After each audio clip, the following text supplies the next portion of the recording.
Pakingge, tingnan ninyo ho itong sinabi ng mga taga-Iglesia ni Cristo sa channel mismo nila, sa kanila hong sariling network. O ito po ang Net25. O pasok.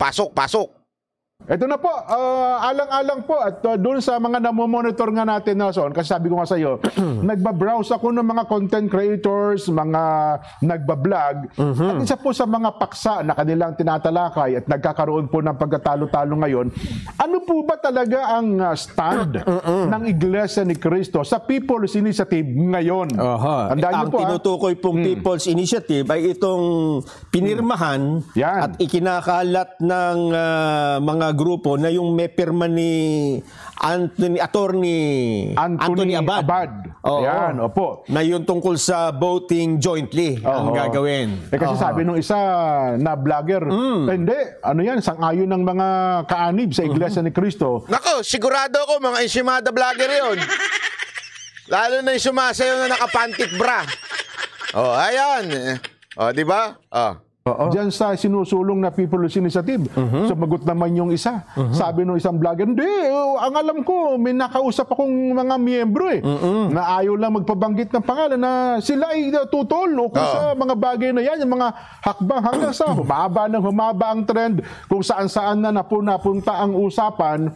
Ito po, Nason, kasi sa hindi miyembro ng Iglesia ni Cristo, maaring ang hindi ninyo alam ang stand. Yan. At hindi naman ho namin kailangan sabihin ang stand dahil it doesn't matter sa inyo di ba?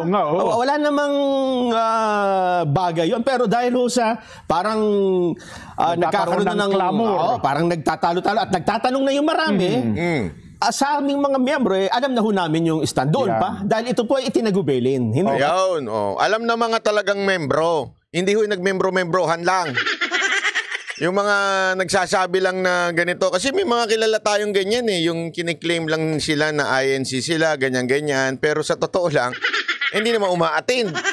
Diba? Yung, alam mo yun? Para lang ba masabi na kakaiba sila, ganun, para masabi na nakaanib sila, sabi lang sila ng sabi, pero kakaiba ang pinupuntahan nila. Mas madalas ba sa nightclub o kaya sa bar kaysa sa simbahan, di ba? O sa sambahan, ika nga. Ibinilin na po sa amin yan At ang bilin po sa amin tutol tayo. Tutol po kami, ha? Yan, Nelson, tayo. Ay tutol po kami sa sinasagawa ngayon na People's Initiative. Naku po, ang linaw, pahulong sa pinakamalinaw. Di ba? Palakpakan naman dyan. Ayan sariwang-sariwang balita. February 20, ayan alas 4. Hindi pa nga tapos yung live nila. Gumawa na ako ng video Di ba? Ano sinasabi? Tutol. Di ba? Ang linaw niyan, tutol sila sa PI. Okay? Wala pa hong lilinaw dyan. Kung hindi, yan talagang pinakamalinaw na statement mula sa Iglesia ni Cristo. Yan ay Net25. Siguro naman maniniwala na kayo dyan. Kahit pagbalik-balik ta rin po natin, hindi naman po magsisinungaling yung mga yan dahil sa kanila munang mismong istasyon yan. Di ba? Net25. Tuloy natin para mas malinaw pa. Ulitin ko po, ha? Ulitin niya. Kami po, bilang dalawa ni Nelson, bilang kaanib sa Iglesia ni Cristo, tutol po kami sa sinasagawa ngayon na People's Initiative. Oy! Yung mga kongresista dyan, nako po. Manginig-nginig kayo kasi tutol. Lalong-lalo na yung mga claiming dyan na iglesia ako, kaanib ako. Baka naman gusto ninyong magsalita. Baka naman gusto ninyong magsalita na at sabihing tutol din kayo. Hindi ko naman sinabing labanan yung inyong speaker. Alam ko naman, napakahirap niyan. Siya may hawak ng budget nyo. Pero sabihin nyo lang, tutol ako. Tandaan ninyo, ano ang uunahin ninyo? Sino ang masusundin ninyo? Ang inyong paniniwala o ang inyong conviction o ang inyong pitaka?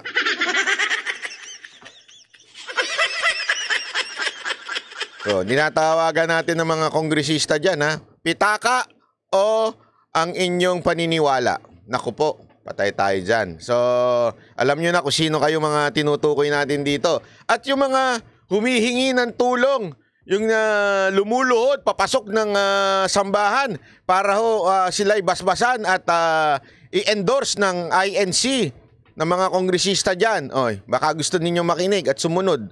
Kasi endorse pa sila sa inyo, hindi naman pala kayo nakikinig.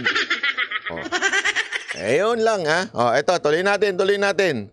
Ito po ay ipinaabot sa mga tagubilin na buwan na no? Ang nakaraan, hindi ba? Ayun na. At ito, parang... Yun na importante dyan, buwan na.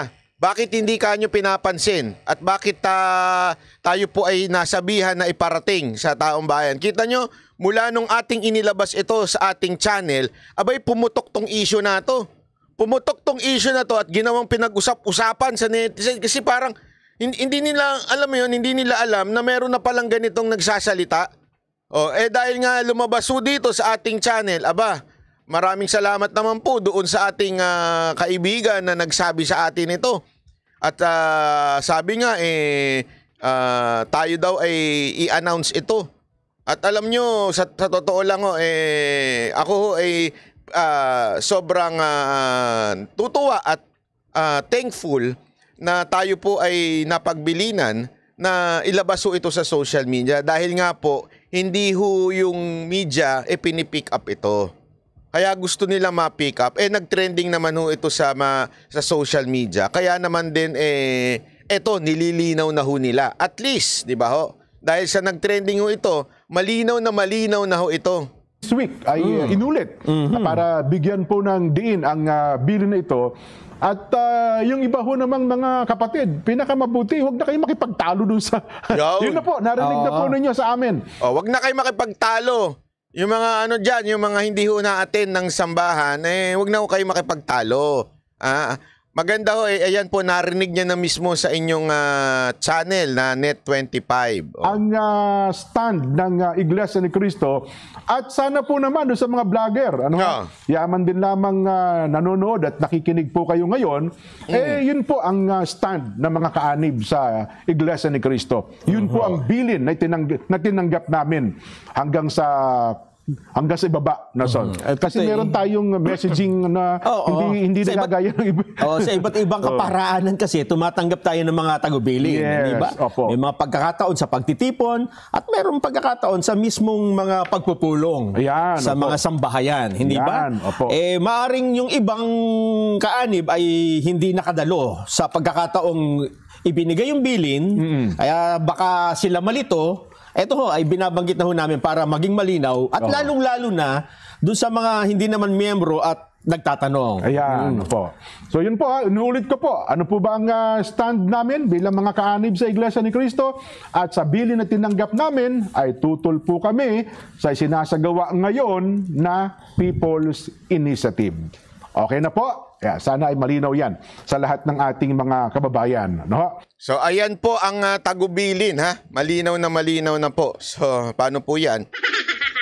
Yung mga nagsasabing hindi totoo yung sinabi ko, mag-empake na ho kayo. Isara nyo na yung channel nyo. Puro kayo fake news. Di ba?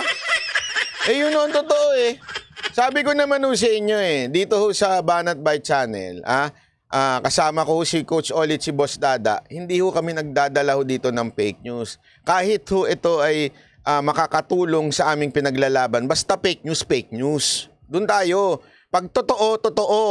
Ito ho, matagal na ho sinasabi ng iglesia ho ito sa mga membro nila, meron pang mga ilang troll dyan na sasabihin, hindi totoo yan, hindi totoo, kaanib kami. Pero kasi iba nga dyan, mga troll na lang mga fake account Pero yung talagang aktibo sa INC, alam mo nila yan. Kaya nga nililinaw na ho nila, ito na ho, yan ang sinabi ng Iglesia ni Cristo. At kayo namang mga tagapakinig, sana ho maging aral na ho sa atin ito.